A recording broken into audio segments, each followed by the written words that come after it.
שלום חברים יקרים, ואיזה כיף שהצטרפתם אליי. לי קוראים יוחאי ירמיהו ואנחנו בפרק נוסף של בניית אתרים ב5 דקות. בפרק הזה אנחנו הולכים לדבר על הנושא של האם לבנות את האתר שלנו גם באנגלית, והאם אנחנו רוצים לפנות ללקוחות מחול. אז אני אתן אולי קצת רקע ללמה אני מצלם כרגע את הפרק הזה, כי זה משהו שלא היה בתכנון, אבל אני מצלם את זה בתקופה של המלחמה, בתקופה של חרבות ברזל, וזה משהו שהתחיל לפני באזור של 3 שבועות. אז לפני כמה ימים הייתה לי שיחה עם אחת מהסטודנטיות בקורס לבניית אתרים, והיא שאלה אותי כמה חודשים לפני זה האם כדאי לפנות לקהל מחול, ואני אמרתי שלא כדאי, כי עדיף להתמקד בקהל מהארץ, ולא לפזר את האנרגיה ואת המשאבים שלנו גם ללקוחות מחול. ומה שקורה בתקופת מלחמה, וזה קרה גם בתקופת הקורונה, זה שמרבית בעלי עסקים, בתקופה של אי ודאות, מנסים להוציא כמה שפחות.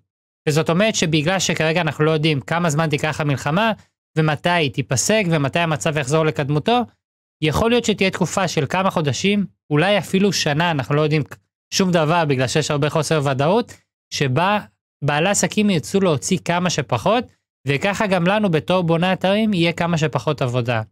אז על מנת להקטין את הסיכוי הזה, יכול להיות שאם אין לכם כרגע עבודה, שווה לבדוק גם את האופציה של לבנות את האתר באנגלית, ולפנות גם ללקוחות מחול. אז אנחנו נדבר גם על הצד הטכני של איזה תוספים אפשר להשתמש, איך בונים את האתר באנגלית ככה מבחינת הצד הטכני, ואולי נדבר גם ממש בקטנה גם על הנושא של איך אפשר אולי לשווק את עצמכם ללקוחות מחול, שזה קצת קשה כי אין לכם שם את השם שאתם בונים פה בארץ, אבל אנחנו נדבר גם על זה, על ההפרשי טיימזון, על ההבדלים בין הזמנים של בין ישראל לבין מדינות אחרות, ועוד כמה נושאים נוספים שאולי לא חשבתם עליהם מראש. אבל בתור איזה הערה ממש קטנה, לפני שאנחנו מתחילים לדבר על הנושא של בניית האתר גם ללקוחות בחול, נקודה אחת קטנה לפני שאנחנו מתחילים. בתקופת הקורונה היה משהו דומה שגרם למצב של חוסר ודאות, ואם בגלל המצב הזה אתם רוצים לפנות ללקוחות מחול, אז רק כדי לתת לכם איזושהי נקודת מבט, לפחות בתקופת הקורונה, ברגע שהתפרצה המחלה והתחילו כל החדשות וכל הבלגנים, היו שבועיים שבהם כמעט לא קיבלתי עבודה בכלל. ובתקופה של השבועיים האלה קיבלתי בסך הכל באזור של 4 או 5 טלפונים. לעומת זאת, ביומיים או ביום לאחר שבחדשות דיברו על הנושא הזה ודיברו על סגרים וכל מיני שטויות מהסוג הזה, ביום של המחרת, עד כמה שאני זוכר, פנו אליי 2 לקוחות, בזמן שהרבה לקוחות אחרים רצו לבטל עבודות ורצו להקפיא את התשלומים וכל מיני דברים מהסוג הזה. 2 לקוחות פנו אליי, אחד הוא בעצם היה חברת ניקיון שרצה לבדוק את האופציה של בעצם במקום לנקות משרדים במקומות מהסוג הזה, אז הוא חשב על הנושא של תיאור של המשרדים כדי לוודא שאין בהם חיידקים, וככה הוא יכול להילחם בנושא הזה של הקורונה ולהציע את השירות שלו גם בתקופת הקורונה. ולקוח נוסף שפנה אליי זה לקוח שהציע את היכולת לעבוד מרחוק. הייתה לו איזו תוכנה שמאפשרת לבעלי עסקים לעבוד מרחוק, ובתקופה של הקורונה העסק שלו התפוצץ. אז בזמן שיש הרבה מאוד בעלי עסקים כרגע שמנסים להקפיא תשלומים, יש גם בעלי עסקים שבדרך כלל זה היזמים האמיתיים, שמחפשים איפה הם יכולים להרוויח בתקופה הזאת ואיפה הם יכולים להתפתח. ויש כמובן גם הרבה עסקים שבתקופה הזאת הולכים לקבל הרבה יותר הכנסה, ואתם יכולים לנסות, אם אתם רוצים, לפנות אליהם ולעבוד איתם. כי בזמן שהרבה בעלי עסקים כרגע לא מקבלים הכנסה, עדיין יש תחומים שבהם ההכנסה גודלת באופן משמעותי, וזאת בעצם הנקודת גידול שלהם. אז אם אנחנו מסתכלים למשל על התקופה הנוכחית של מלחמה, יכול להיות כל מיני חברות שמייצרות נשק, עכשיו הרבה אנשים רוצים לקנות נשק, ולצייד את עצמם בנשק, למי שיש את היכולת להוציא רישיון, אז אתם יכולים לנסות לפנות אליהם, ואם אין להם אתר, להציע את השירותים שלכם, כי זה הזמן שלהם גם להגיע לאונליין, וזה הדרך הכי טובה שלהם לעשות את זה. יכול להיות שחברות שמוכרות ממדים, אנחנו רואים תמיד איך הסופרים גודלים בתקופות האלה, אז לחפש את המקצועות שבהם כרגע בתקופה של המלחמה יש את הגידול, ולנסות להציע להם את השירות שלכם. ככה שבמקום לפנות לחול, אתם יכולים לבצע את הפעולות האלו גם בארץ, ולהשיג קהל של לקוחות שכרגע צריכים את השירות הזה, במיוחד מי שאין לו, ולהגיע כמה שיותר מהר לדיגיטל. אז זאת עוד נקודה של מחשבה, במידה ואתם צופים בזה כרגע, והרעיון שלכם לצאת לחול הוא בגלל המצב הנוכחי, ובגלל שאתם רואים שהשוק מתחיל לקפוא. ומכאן בואו נתחיל ונדבר על הנושא של איך אנחנו יכולים להגיע לקהל מחול, איך אנחנו יכולים לתרגם את האתר, קצת על הניסיון שלי בתחום, וכמה טיפים שאולי יעזרו לכם במידה ואתם מתכננים לעשות את זה. אז למי שלא יודע, בתחילת הדרך שלי, התחלתי בעיקר לעבוד עם לקוחות מחול, וזה היה יותר בתור תחביב. עבודות של כמה דולרים לעבודה, זה היה לפעמים עיצובים גרפיים, סתם הייתי משתמש בזה לאיבי, הייתי מרוויח גרוש וחצי, כמעט לא מרוויח כלום, וברגע שהתחלתי לקחת את העסק יותר ברצינות, אני ראיתי שלפחות בחול, איפה שאני מפרסם באותה תקופה, היה לי קצת יותר קשה להביא לקוחות. יש כל מיני פורומים שנקראים Warrior Forum, Digital Point וכל מיני אתרים נוספים מהסוג הזה, שבהם אתם יכולים לפרסם את ההצעה שלכם, ולהתחרות עם כל מיני אנשים אחרים ולנסות להשיג משם עבודות. יש גם כל מיני אתרים כמו למשל פרילנס ודברים בסגנון הזה, או פייבר שאתם יכולים גם שם לפרסם שירותים שאתם מציעים ולנסות גם להביא משם עבודות. לפחות מהעולמות של הפורומים, מה שאני ראיתי, זה שעד נקודה, ברגע שזה בעצם התחיל להיות רציני וגם הפכתי לעסק והתחלתי לעשות את זה בתור פרנסה, עד לאזור של הנקודה של 300 או 400 דולר, עוד הייתי יכול להביא עבודה. היה לי מאוד קשה לעשות את זה, זה פורומים שלפעמים אתם משלמים בכסף בשביל לפרסם שם התוכן, ויש שם קהל יחסית גדול שרואה את התוכן הזה ובוחר ליצור איתכם קשר, ויש גם פורומים שאתם יכולים לפרסם בחינם.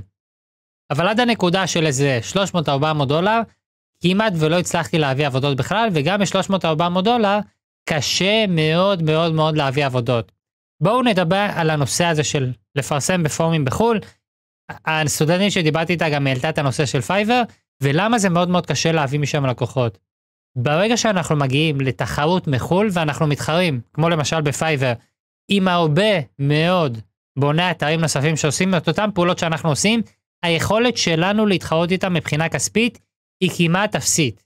יש כל מיני מדינות בעולם, כמו למשל הודו, כמו למשל תאילנד ומדינות נוספות, שבהם העלות של השעת עבודה של אותו בן אדם, היא מאוד מאוד מאוד מאוד נמוכה, לעומת העלות שלנו בישראל.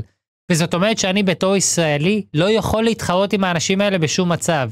ובגלל זה במידה ואני ארצה לשווק את עצמי ללקוחות מחול, היכולת שלי לעשות את זה באתרים כמו למשל פייבר ובפורומים האלה, היא מאוד מאוד קטנה אם אני גובה עלויות מאוד גדולות לבנייה של האתר.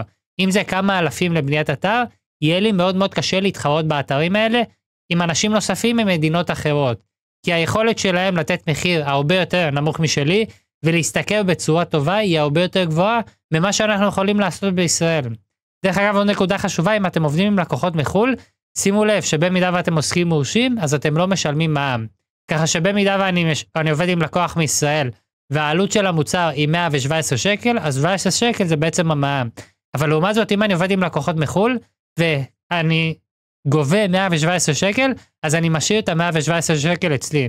אני לא משלם מע"מ על עבודה עם לקוחות מחול, וזה משהו שאתם צריכים לקחת בחשבון, וחשוב כמובן לדעת את זה. אז בגלל שיש כל כך הרבה תחרות בכל האתרים האלה, פחות הייתי רוצה לנסות ולקדם את עצמי באתרים שהם סוג של מרקט פלייס, שבהם יש כל כך הרבה אנשים נוספים שמציעים את השירות כמו שלי. פייבר למשל, יש שם אנשים שעושים את זה כבר שנים, עם מאוד ביקורות חיוביות, ובשביל להגיע ליכולת להרוויח כסף, אני צריך בדרך כלל לפרסם את השירותים שלי במחיר מאוד מאוד נמוך, מחיר שהוא אפילו הפסדי, או שאני כמעט לא מרוויח בו כלום, רק כדי להשיג את הביקורות החיוביות. ייקח לי איזה כמה חודשים או חצי שנה, כדי להגיע לרמה שיש לי מספיק ביקורות חיוביות, ואני יכול להתחרות במתחרים שיש שם, שיש להם כבר את הכמות המספיק גדולה, ושוב, אני אתחיל להרוויח רק אחרי הרבה מאוד זמן, וזה לא משהו שאני רוצה להתעסק איתו. יכול להיות שיש כל מיני טריקים שאני לא מכיר לעשות את זה באופן קצת יותר מהיר, אבל שוב, כדי לבנות את השם במרקט פלייס שהוא כבר קיים, ויש שם מוכרים מאוד מאוד חזקים שעושים את זה שנים ויש להם ביקורות חיוביות, זה מאוד מאוד קשה ובדרך כלל זה לוקח הרבה מאוד זמן. אז אם אני הייתי רוצה לשווק את עצמי ללקוחות מחול, הייתי מנסה למצוא כל מיני משפיענים בחול, וזה משהו שגם הייתי עושה אם הייתי רוצה להגיע ללקוחות מהארץ. אז כמו למשל אם הייתי פונה ללקוחות מהארץ והייתי מנסה ליצור שיתופי פעולה, יכול להיות שהייתי פונה ליועצים עסקיים, או למעצבים גרפיים, או למקדמי אתרים ומקצועות שהם חופפים למקצוע של בניית אתרים, שיוכלו להמליץ על השירותים שלי. ובתמורה להמלצה שלהם על השירות שלי, הייתי מציע להם איזושהי עמלה מכל מחירה. אז זה יכול להיות אם אני בונה אתר באיזה 4-5 אלף שקל, על כל אתר שהם מפנים אליי לקוח, הייתי מציע להם 500 שקל, או אפילו 10%. אתם יכולים לבחור כמובן את התמורה שאתם רוצים לתת, אבל זה משהו שהם צריכים להרגיש, זה צריך להיות מספיק גבוה, ואתם חייבים לתת להם תמורה אם אתם רוצים שהם ימשיכו להמליץ עליכם לאורך זמן. אנחנו רוצים למצוא את הלקוחות באופן קבוע, וככל שאנחנו ניתן להם עמלה יותר גבוהה, יהיה להם יותר תמריץ להביא לנו יותר לקוחות, וזה יוצר לנו איזושהי יציבות בעסק. אז על אותו רעיון של אסטרטגיה, הייתי מחפש כל מיני בעלי עסקים דומים בחול, שימליצו עליי לעשות את העבודות האלו, ואני אתן להם עמלה בכל בנייה של אתר שהם מספקים לי. ככה אני גם מקבל את ההמלצה של בעל העסק, וזה מאפשר לי לסגור את העסקה הזאת בצורה הרבה יותר קלה, כי זה המלצה מפה לאוזן, וככה גם אני יכול לקבל לקוחות באופן חודשי וקבוע. זה יוצר לי בעצם מצב שבו העסק שלי הוא הרבה יותר יציב, ממצב שבו אני צריך לדוף אחרי לקוחות בכל חודש בחדש. אז תנסו למצוא סוגים של עסקים כאלה מחול, תנסו אפילו למצוא יותר יהודים שנמצאים במדינות אחרות, ולנסות ליצור את השיתופי פעולה האלו איתם. זאת אומרת, אל תנסו למצוא איזשהו מרקט פלייס שבו אתם מתחרים עם מלא אנשים אחרים, תנסו לחפש כל מיני אנשים שבנו להם מותג בחול, ותנסו להשיג מהם עבודה בתמורה לעמלה מסוימת ומספיק גדולה שאתם נותנים. זה מה שאני הייתי עושה, מנסה לעשות לפחות, אם הייתי צריך, לשווק את עצמי ללקוחות מחול, במידה ועדיין הייתי ממשיך לבנות אתרים, והייתי מנסה להגדיל את העסק גם בתקופה של המלחמה. להגדיל או לייצב אותו, כל אחד והמצב שלו. ומכאן בואו נעבור לצד הטכני של איך אנחנו בונים את האתר, כי על מנת שנוכל לעבוד עם אנשים אחרים, אנחנו נצטרך שיהיה לנו אתר שהוא באנגלית, נצטרך לתרגם את האתר, נצטרך שיהיה לנו גם כמה דוגמאות לאתרים שהם באנגלית, לא יספיק לנו לספק דוגמאות של אתרים בעברית, במיוחד אם אנחנו נמצאים בטווח המחירים הגבוה, ואנחנו נצטרך להשקיע פה קצת. ומבחינה טכנית, אם אנחנו מסתכלים על היכולת שלנו לתרגם אתר לשפה נוספת, יש כמה דברים שאנחנו צריכים לקחת בחשבון. הדבר הראשון זה האם אנחנו רוצים לעשות את זה באמצעות תוסף, או האם אנחנו רוצים לבנות אתר נוסף ולבנות אותו באנגלית. אם אנחנו מסתכלים על העולמות של תוספים לאתרים בשפות שונות, יש לנו שני תוספים שאנחנו צריכים להכיר. לאחד קוראים פולילנג, וזה תוסף שיש לו גרסה חינמית וגם גרסאות בתשלום, ותוסף נוסף שנקרא WPML. בעצם אלו שתי התוספים שהם יחסית פופולריים בעולמות האלו, ואתם יכולים לנסות ולעשות חיפוש עליהם.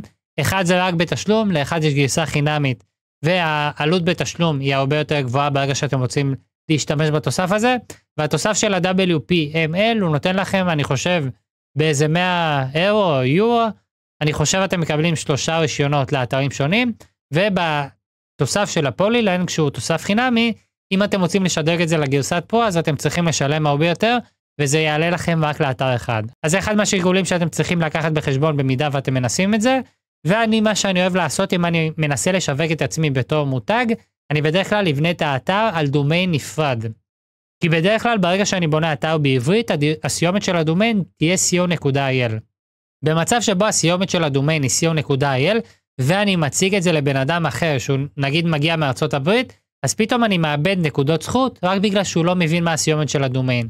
יכול להיות שחלק לא ישימו לזה לב, אבל אם אנחנו מסתכלים שוב על העלויות היותר גבוהות, אם אנחנו בונה אתרים בטווח מחירים יותר גבוה, אז כל הנקודות הקטנות האלה מצטברות.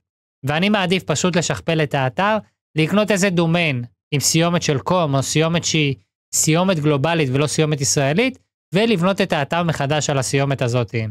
ככה בעצם אני מאפשר לעצמי גם לקדם את עצמי בצורה יותר טובה בגוגל, וגם אני מאפשר לבן אדם שצופה באתר, להבין שזה משהו קצת יותר רציני, מאשר איזשהו אתר ישראלי שפתח כמה עמודים באנגלית. זה משהו שיגרום לכם לאבד הרבה נקודות זכות לדעתי, אם אתם משתמשים בדומיין שהוא על סיומת co.il, ואתם פשוט מתרגמים כמה מהעמודים לאנגלית.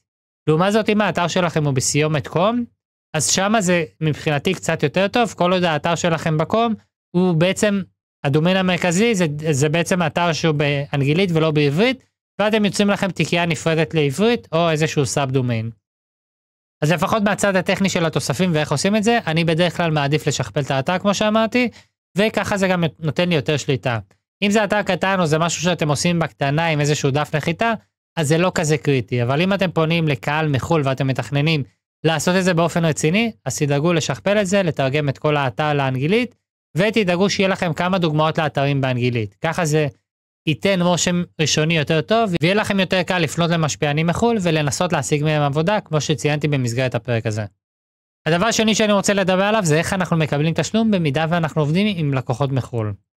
אז יש לנו שתי פלטפורמות של תשלום שאני בדרך כלל משתמש בהן. הראשונה היא פייפל, וזאת גם הפלטפורמה היותר מוכרת, והשנייה זה פלטפורמה שנקראת פיוניר. פיוניר בעצם נותנת לכם את היכולת לפתוח סוג של חשבון בנק, ואתם יכולים לקבל כסף בצורה דומה לאופן שבו הייתם מקבלים כסף במידה והיה לכם חשבון בנק אמריקאי. פייפל הם קצת יותר פופולריים, אז אני מתאר לעצמי שמרביתכם יודעים מה זה השירות הזה, והם גם מאפשרים לכם לקבל תשלומים בצורה שיחסית קלה, בין אם זה מכרטיסי אשראי, או בכל מיני דרכים נוספות. אני בדרך כלל עובד עם פייפל, ואני עובד עם פיוניר רק במידה והספק שאני עובד איתו לא יכול לשלם לי בפייפל או לא רוצה לשלם לי בפייפל. אתם תראו שבחלק מהמקרים הספק שתעבדו איתו ירצה לתת לכם את התשלום באמצעות העברה בנקאית, ובאמצעות פיוניר אתם יכולים לעשות את זה. בפייפל מה שאתם צריכים לדעת זה שהעמלות שלכם הם 3.4% עד כמה שאני זוכר, ועוד 1.20 לכל עמלה של פעולה, ואם זה כל מיני מדינות שאני לא יודע אפילו איך להגדיר את זה, פייפל קוראים לזה out of the border countries, ובמדינות מהסוג הזה, מדינות שהן לא ארצות הברית ומדינות אחרות, לפעמים העמלה שלכם יכולה לעלות, ולהגיע אפילו לעמלה של איזה 5.4%, שזה עמלות ממש ממש מטורפות. העמלות של פיוניר לעומת זאת הן באזורים של בין 1% ל3%, ואתם צריכים לדעת בנוסף שאתם משלמים איזושהי עמלה שנתית של 29 או 30 דולר. אז אלו פחות או יותר העלויות תפעול שאתם צריכים להכיר, והעמלות שאתם משלמים על כל פעולה או על כל כסף שנכנס לכם לחשבון. בחלק מהמקרים זה גם יכול לקחת קצת זמן כדי לפתוח את החשבון בספקים האלו, אז עדיף לעשות את זה כמה שיותר מהר, אפילו לפני שאתם מתחילים לפנות לכל מיני ספקים מחול ולנסות גם לעבוד איתם. והדבר האחרון שאתם צריכים לקחת בחשבון זה את היכולת שלכם לתקשר עם הלקוחות מחול. כל מדינה יש לה טיימזון אחר, וזאת אומרת שיכול להיות שפה בארץ השעה היא 8, אבל במדינה אחרת השעה היא 5 בבוקר. ואנחנו צריכים את היכולת לזהות את הזמנים של כל מדינה וכל לקוח שאנחנו עובדים איתו, ולדעת לנסות ולתזמן את היכולת שלנו לדבר איתם בצורה הטובה ביותר. וזאת היא גם אחת הסיבות שאני פחות רוצה לעבוד עם לקוחות בחול, כי היכולת לתזמן אם צריך למשל לעשות שיחות או דברים מהסוג הזה היא קצת יותר קשה. למשל אם הייתי עובד בהרבה מקרים עם לקוחות מארצות הברית, אז הייתי מקבל את התגובות והפניות שלהם בשעות הלילה בזמן שאני כבר הייתי יושן. ובעצם לא היה לנו את היכולת לתקשר בצורה טובה ולפתור את הבעיות באופן מאוד מאוד מהיר. אני בזמנו, זה היה לפני הרבה מאוד שנים שהייתי עובד עם לקוחות מחול, הייתי עובד בעיקר עם סקייפ, או שהייתי עובד במייל. ככל שהשנים עוברות אני מנסה להעביר את כל הפניות ואת כל העבודות לעבודה במייל, ואם צריך לפחות כרגע כי העולם קצת השתנה, אתם כנראה לפחות את הפגישה הראשונה תצטרכו לעשות איתם בזום, ופשוט תמצאו את הדרך להתאים את הטיימזון, גם שלכם וגם של ישראל, באופן כזה שזה יעבוד בצורה טובה. עדיף לכם לא לעבוד עם טלפונים ודברים מהסוג הזה, ורק תוודאו שאין איזשהו מצב שבו אתם מתקשרים בטלפון לבן אדם, ופתאום השעה שם זה 1 או 2 בלילה. כי זה משהו שיגרום לכם להרבה בעיות.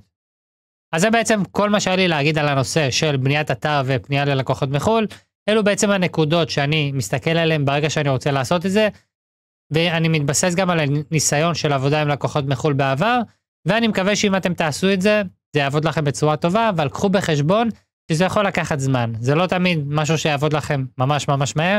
קודם כל אתם צריכים לתרגם את האתר שלכם, אתם חייבים לבנות כמה דוגמאות, אפילו אם זה לא דוגמאות של לקוחות אמיתיים, שיהיה לכם באתר כמה דוגמאות שאתם יכולים להציג ללקוחות אחרים, ולהתחיל לשווק את עצמכם. אתם יכולים לנסות את כל הכלים והפורומים שדיברתי עליהם, אם זה פייבר וכל הפורומים שדיברתי עליהם, ואתם יכולים גם לנסות לפנות למשפיענים, ולהציע להם עמלה על כל לקוח שהם הביאו לכם, ולדעתי זאת הדרך הטובה לעשות את זה.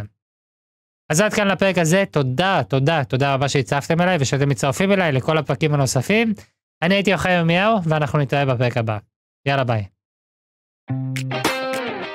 אז איך היה לכם?